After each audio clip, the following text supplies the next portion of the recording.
শেখাটা ভীষণ জরুরি। ওর সঙ্গে আমি জাস্ট একটা জিনিস অ্যাড করতে চাইছিলাম, when we are talking about consent, yes, but কনসেন্টটা তো একটা খুব ভারী শব্দ, ওটাকে না ভাঙা খুব দরকার। মানে what do we understand by consent? Because for example এখন আমাদের অনেক আলোচনা হয় about safe touch, which is a safe touch, which is an unsafe touch. এখন গুড টাচ ব্যাড টাচের ভাষাটা একটু বদলেছে টু সেফ অ্যান্ড আনসেফ। আমি রিসেন্টলি একটা জায়গায় পড়ছিলাম যে এখন সেফ টাচের কনটেক্সটে our mouth has come into the space, which was never there. It was always our genitals, right? তো সেখানে এবং our breasts, তো সেখানে মুখ is also very private part of yours, and where what goes in and what goes out, there should be consent and understanding around it. এবং আর একটা আমার যেটা মনে হচ্ছিল, একটা I forgot থটটা মাথা থেকে বেরিয়ে গেল, কনসেন্টের ক্ষেত্রে the implementation of this, মানে আমরা তো কনসেন্ট ওয়ার্ডটা আজকে আমরা এখানে বসে আমরা জানি যে কনসেন্ট মানে কি, বাট ধরো একটা প্রত্যন্ত গ্রামে একটা স্কুলে সেখানে consent what does that even look like, মানে ওটা তো সবগুলো তো সাবজেক্টিভ বিষয়। মানে আমার যেটা মনে হচ্ছে কনসেন্ট, সেটা কি একটা গ্রামের একজন স্কুল টিচার কি ওটা বুঝেই শেখাচ্ছেন বাচ্চাদের? তো ওইটাকে আরো ভাঙা দরকার আই ফিল, এবং কনটেক্সচুয়াল আন্ডারস্ট্যান্ডিং তৈরি করা উচিত আরো বেশি। আর আরও একটা জিনিস হচ্ছে, আমরা জেন্ডার লেন্সটাকে যখনই দেখবেন আলোচনা হয়, এটাকে ভীষণ এলিট ক্লাস হিসেবে দাগিয়ে দেওয়া হয়, কিন্তু gender is actually very intersectional. তার মধ্যে ডাইভার্সিটি আছে, তার মধ্যে sex, class, caste, religion, race সমস্ত ক্ষেত্রে আছে। বিকজ আমরা যখন কেস ডিল করি, সেখানে এই যে যা যা প্রশ্নগুলো আপনি করলেন, সেইটা যেরকম একজন এলিট প্রফেসর সেটা ফেস করেন, সেই রকম একজন যিনি বাড়ি বাড়ি হয়তো কাজ করেন, বা একজন প্রত্যন্ত গ্রামের যে মহিলা, তিনিও কিন্তু ফেস করেন। এটার কিন্তু ভায়োলেন্সের কিন্তু কোনো জেন্ডার হয় না এবং কোনো ক্লাস হয় না। এইটা irrespective of the fact, irrespective of the thing, এই জিনিসটা হয়। মানে খুব সাটল ফর্মের ভায়োলেন্স আমরা দেখেছি, যে কিছুই করছে না। একজন মহিলা এসে বলছেন আমাদের আমার সংগঠনে, বহুদিন পুরনো কেসটা, বলছে আমার হাজব্যান্ড আমাকে কিন্তু মারেন না, বা এরকম নয় আমাকে বাড়িতে খেতে দেন না, আই হ্যাভ এভরিথিং, কিন্তু আমি যখন চাটা নিয়ে যাচ্ছি আমার দিকে এমনভাবে তাকায়, আমি সেটার জন্য এইটা আমাকে ইমোশনালি শেষ করে দিচ্ছে, আমি এটা নিতে পারছি না। ও কিন্তু এটা যদি বাইরে কাউকে বলে কি তোমার তো সমস্ত কিছু আছে। I think this only women understand, men don't understand this. যে আমরা যেটা বলি না যে মানে চোখে বা তাকানোর ব্যাপারটাই এরকম, এটা I think only women understand after a certain age. মানে men don't understand. যে টু লেন্স, একটা হচ্ছে যে যেটা আমরা এতক্ষণ আলোচনা করছিলাম, যে আমাদের চোখে যে লেন্সটা পড়ানো হয় ছোটবেলা থেকে, সোসাইটাল লেন্স, সেটা হচ্ছে ভেরি বাইনারি বেসড এবং পাওয়ার বেসড লেন্স, যেটা কথা বলার চেষ্টা করছিল, যে আমি যদি একটা নিয়ে জন্মাই, আমার চোখে যে লেন্সটা, আমি আজকে যে চশমাটা পরে আছি, আমার চোখের চশমাটা থাকবে পাওয়ারের চশমা, মানে ক্ষমতা কতটা। তো আমার কাছে যদি কথা একজন মহিলা হিসেবে নিজেকে আইডেন্টিফাই করো যদি বসে থাকে, আমি ওকে ডমিনেট করার লেন্স দিয়েই দেখবো। মানে ওর শরীরে যা কিছু আছে, দ্যাট ইজ আ অবজেক্ট আমার প্লেজারের জন্য। If that is not giving me pleasure, ও যদি আমার ওয়াইফ হয়, দেন ইউ আর ডিসপোজেবল। আর মেয়েদের ক্ষেত্রে যেটা হচ্ছে, সবসময় আমরা কি বলি, যে মানিয়ে নাও, তুমি একটু তুমি তো এটা এইভাবে বললে তো মিটে যেত, বা তুই একটু ফিরে যান, একটু কথা বল না, এই যে জায়গাটা, then the lens is different. The feeling of violations, যেটা ও কিছুক্ষণ আগেও বলছিল যে খুব নর্মালাইজড। তো এই যে লেন্সটা বিং আনকমফোর্টেবল, আমি যে আনকমফোর্টেবল ফিল করছি, সেই জায়গাটা যে ভ্যালিড, সেটা যে আমি বলবো, এবং এটা যে ভ্যালিড একটা ফিলিং, এই জায়গাটাই নেই, এই জায়গাটাই নেই। আর একটা আমি subtle other kinds of crimes বা ভায়োলেশনসের কথা আমি ভাবছিলাম, যেহেতু আমি একটা মানসিক স্বাস্থ্য সংগঠনে কাজ করি, so we also work within state run mental institutions. তো সেখানের অনেক মহিলারা যারা মানে একটা তো হয় a lot of women are incarcerated because of property issues, because they are disposable, ওদের ডাম্প করে দেওয়া যায় উইথাউট এনি মেন্টাল ইলনেস, ওদের ডাম্প করে দেওয়া যায় মানসিক হাসপাতালে। সো অনেক যারা মহিলারা ধরো ফিরছে টু দেয়ার ফ্যামিলিজ, সেই কনটেক্সটে এরকম দেখা গেছে তাকে খেতে দিচ্ছে, বাড়িতে আছে, but nobody Tux to her.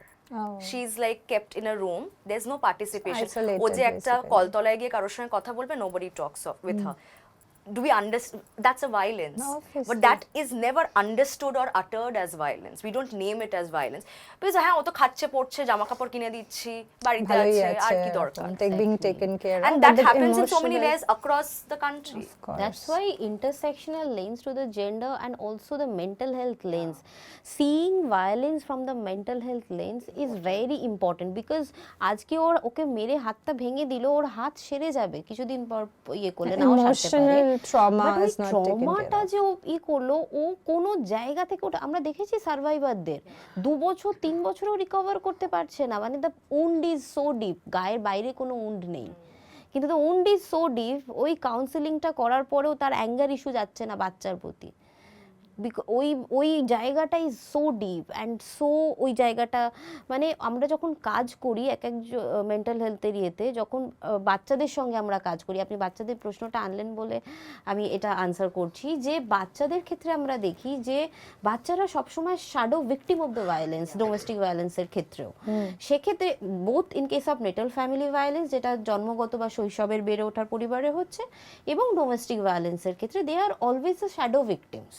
এবং সেখানে একটা ছোট্ট কেস বলে আমি একটু কথাগুলির পয়েন্টটা খুব বোঝাতে চেষ্টা করব, যে আমরা একটা এরকম ওয়ার্কশপ হচ্ছিল সার্ভাইভার্সের বাচ্চাদের নিয়ে, দেখছি বাচ্চাটা এরকম এরকম এরকম করে লিখে যাচ্ছে, ওকে একটা পুতুল দেওয়া হয়েছে, সেই পুতুলের চুল ছিঁড়ে দিচ্ছে, জামা কাপড় খুলে দিচ্ছে, হাত ভেঙে দিচ্ছে, তারপর ওকে একটা ঘর দেওয়া হয়েছে, ঘরের সমস্ত ইট ফিট বের করে দিচ্ছে এইরকম।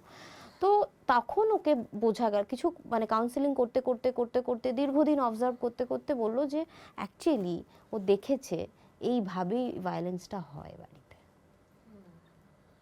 এবং ওর ইমাজিনেশনটা সেরকম, সেই জায়গা থেকে সার্ভাইভারদের ফিরিয়ে আনো, এই যে deep wounds not only to the survivor, that is why we call violence is never private, never domestic only, it's social. তো সেই জায়গাটা, এই যে ইম্প্যাক্টটাকে বোঝা, জেন্ডার নিয়ে আমরা যখনই কাজ করার কথা বলি, it's social, it's intersectional and from the mental health lens it needs to be addressed.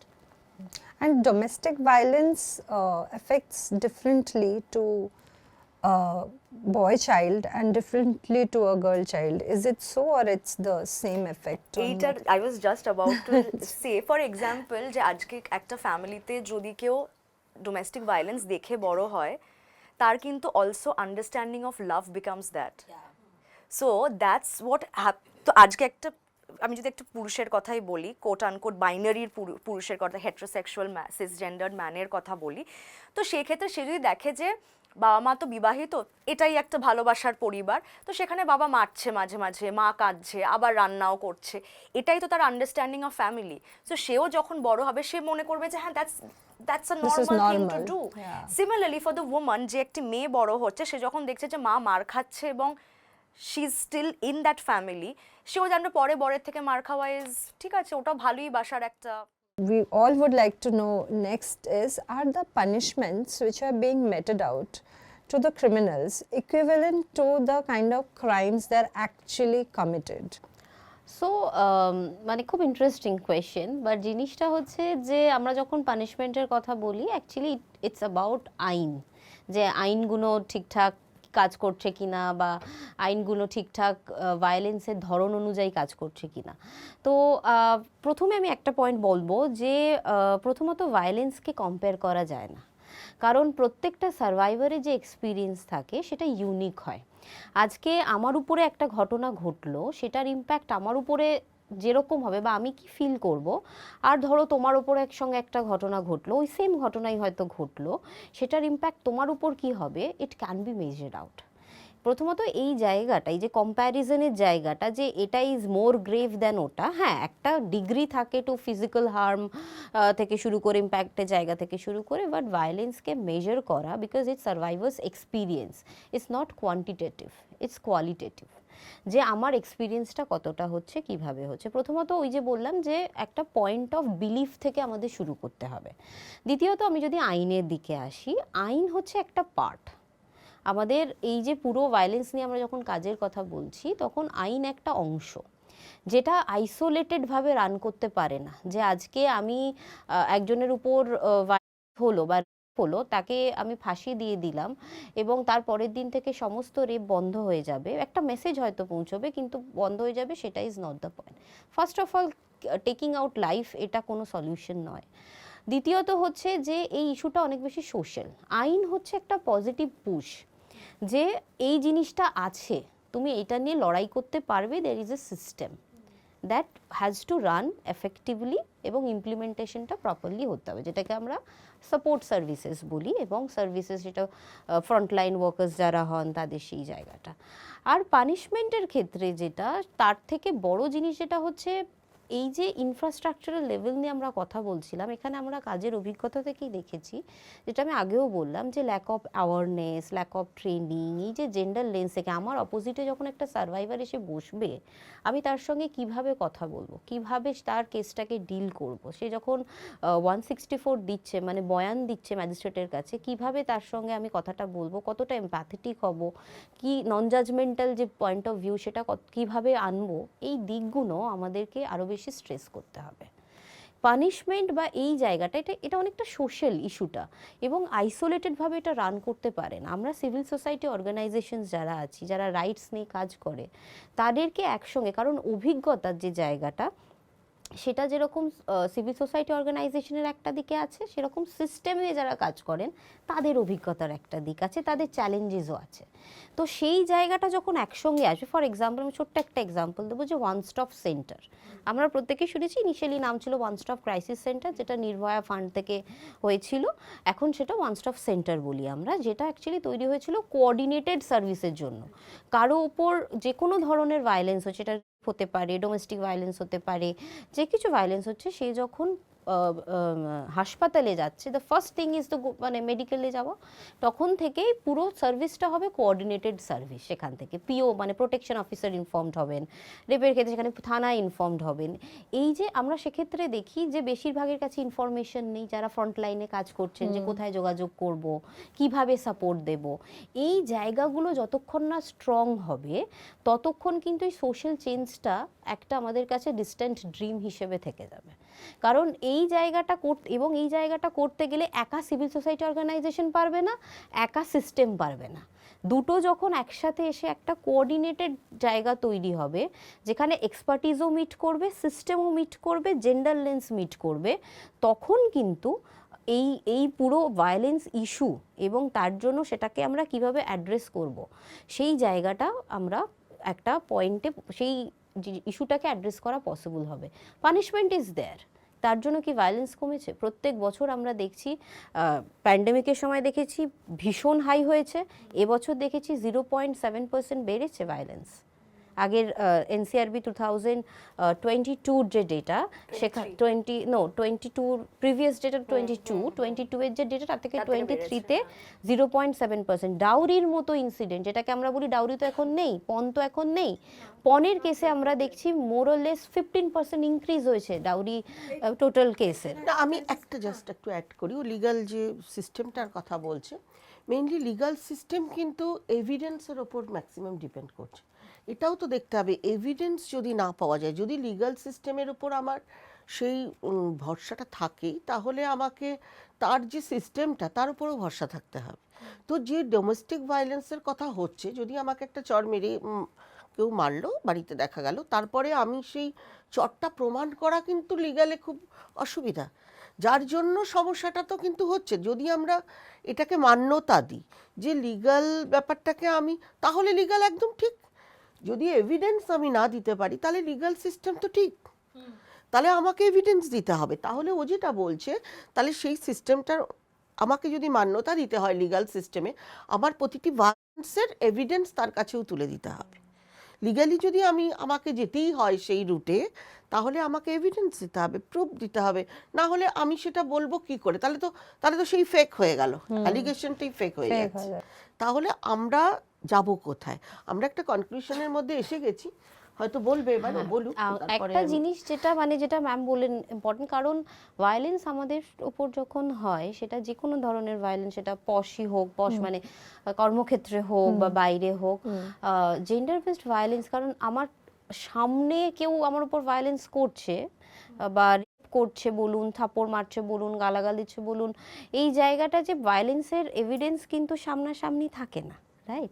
তো সেই জায়গাটা অ্যাকচুয়ালি ডিপেন্ড করে কিসের ওপর, যে কতটা দ্রুত স্পিডি ইনভেস্টিগেশন হচ্ছে, সিস্টেম্যাটিক যে রেসপন্সেস ট্রায়াল থেকে শুরু করে সেটা কতটা বেটার। তাও আবার আমি এটা বারবারই মেনশন করছি যে 15 মানে বেশিরভাগ মহিলা রিপোর্ট করেন না।